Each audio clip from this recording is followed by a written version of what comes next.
जब मारने वाला और बचाने वाला दोनों आमने सामने हो तो क्या होगा?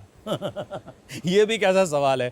जब मारने वाले और बचाने वाले आमने सामने होते हैं तो युद्ध होता है, अक्सर ऐसा देखा गया है। और सीरियल की दो नायिकाएं, यानी कि एक नायिका और एक खलनायिका हो तो फिर उनके बीच तो युद्ध होना ही होना है। ऐसा ही कुछ हो रहा है बन्नी चाव में, जहां बन्नी और नियति दोनों आमने सामने हैं।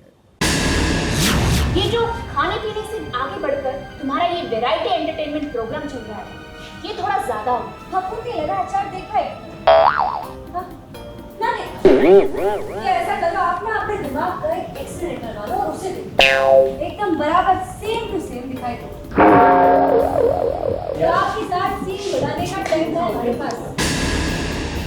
ये बन्नी चाव है, जितने प्यार से ये खाना खिलाती है ना, उतने ही गुस्से से इस सामने वाले को नानी भी याद दिलाती है।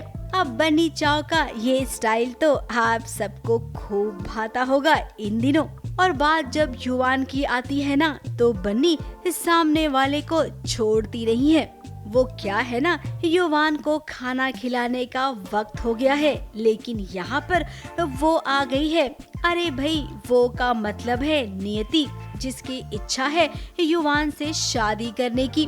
अब उसे युवान में कोई दिलचस्पी नहीं है, उसकी तो दिलचस्पी है युवान के पैसों में। इसीलिए तो वो केवल मतलब के लिए है यहाँ पर, और ये बात बन्नी अच्छे से जानती है। बन्नी अपने सभी कस्टमरों को बहुत प्यार करती है, पर युवान से ज़्यादा करती है, क्योंकि वो उसे बच्चे की तरह देखती है और उसे लगता है इस बच्चे को बहुत ज़रूरत है, इसे कोई समझता नहीं है, और उसे समझती है, तो सबसे प्रोटेक्ट कर रही होती है वो।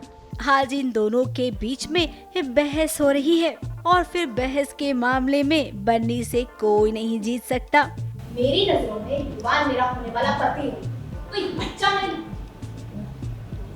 इसके साथ मेरी शादी नहीं है, मेरे लिए वो एक ग्रोन अप मैन। आपने क्या कहीं से सिर्फ बिना सोचे समझे बोलने का डिप्लोमा करा या बचपन से आप?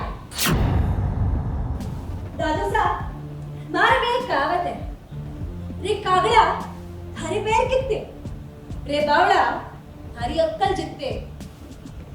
अपनी अक्कल इस्तेमाल क्यों नहीं कर रहे? उल्टी सीधी बातें करके ये सामने वाले के तेवर को ठंडा कर देती है, और हुआ भी कुछ ऐसे ही।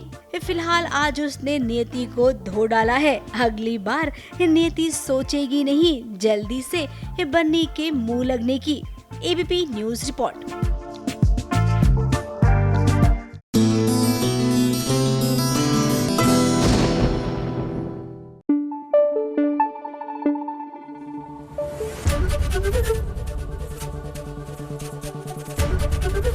एबीपी न्यूज आपको रखे आगे।